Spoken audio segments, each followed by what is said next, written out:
بسم اللہ الرحمن الرحیم۔ السلام علیکم۔ لیڈرشپ کی 3 سٹیجز ہوتی ہیں۔ ان تینوں سٹیجز سے قبل ایک صفر سٹیج آتی ہے۔ اس سٹیج پر کسی گروپ، معاشرے یا قوم کو لیڈر کی ضرورت نہیں ہوتی۔ آپ فرض کیجئے آپ 10 لوگ ہیں، آپ کے پاس 10 بکریاں، 10 گھر اور 10 کھیت ہیں۔ آپ کو آپ کی ضرورت کے مطابق پانی اور خوراک بھی مل رہی ہے، اور آپ اپنے چھوٹے بڑے اختلافات بھی خود ہی نپٹا لیتے ہیں۔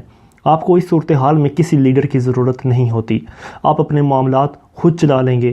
مگر فرض کیجئے آپ 10 لوگ ہیں، لیکن بکریاں 6 ہیں اور گھر 8 ہیں، کھیت 7 اور خواتین 12 ہیں۔ پانی اور خوراک کی مقدار بھی کم ہے، اور آپ کو موسم بھی ڈسٹرب کرتے رہتے ہیں۔ چنانچہ آپ 10 لوگ روزانہ لڑتے اور جھگڑتے ہیں۔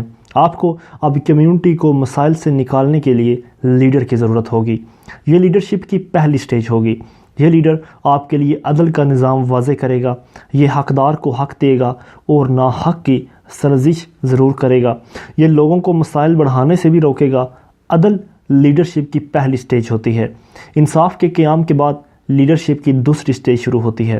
آپ کی کمیونٹی کو اب ایک ایسے شخص کی ضرورت ہے جو آپ کے وسائل میں اضافہ کرے، جو پانی، خوراک، زمین، مال، مویشیوں، گھروں، کھیتوں اور افرادی قوت میں اتنا اضافہ کر دے کہ تمام لوگوں کی ضرورت پوری ہو سکے۔ وسائل میں اضافہ لیڈرشپ کی دوسری سٹیج ہوتی ہے۔ لیڈرشپ کی اس سٹیج کے بعد تیسری اور آخری سٹیج آتی ہے۔ اس تیسری اور آخری سٹیج کو ویژنری لیڈرشپ کہا جاتا ہے۔ آپ کا لیڈر آنے والے زمانوں کا تجزیہ کرتا ہے۔ وہ یہ دیکھتا ہے کہ ہماری آبادی جب 10 سے 15 ہو جائے گی تو ہمیں اور کتنی زمینیں درکار ہوں گی، کتنے کھیت، کتنے گھر، کتنی بکریاں، کتنا پانی اور کتنی خوراک ہمیں درکار ہوگی۔ اگر ہمارے کھیت بنجر ہو گئے، یا کسی سال بارش نہ ہوئی، یا جانور مر گئے، یا دوسری کمیونٹی کے لوگوں نے ہم پر حملہ کر دیا، تو ہمارا مستقبل کیا ہوگا؟ وہ اس کیا پر کام کرتا ہے۔ وہ مستقبل کو ذہن میں رکھ کر ایسی پالیسیاں بناتا ہے جن کے نتیجے میں حال کے مسائل بھی ختم ہوتے رہتے ہیں، وسائل میں بھی اضافہ ہوتا ہے، اور مستقبل کے تمام چیلنجز بھی ایڈریس ہو جاتے ہیں، اور یوں کمیونٹی کو حال سے مستقبل میں جاتے ہوئے مسائل کا سامنا نہیں کرنا پڑتا۔ یہ لیڈرشپ کی تیسری سٹیج ہے۔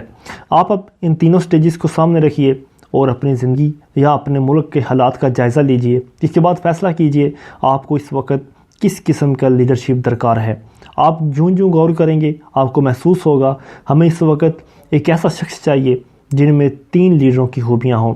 یہ پہلی قسم کی لیڈرشپ کی طرح معاشرے میں انصاف قائم کر سکتا ہو، دوسری قسم کی لیڈرشپ کی طرح ضرورت کے مطابق وسائل پیدا کرے، اور تیسری قسم کی لیڈرشپ کی طرح قوم کے مستقبل کے چیلنجز کے لیے تیار رہے۔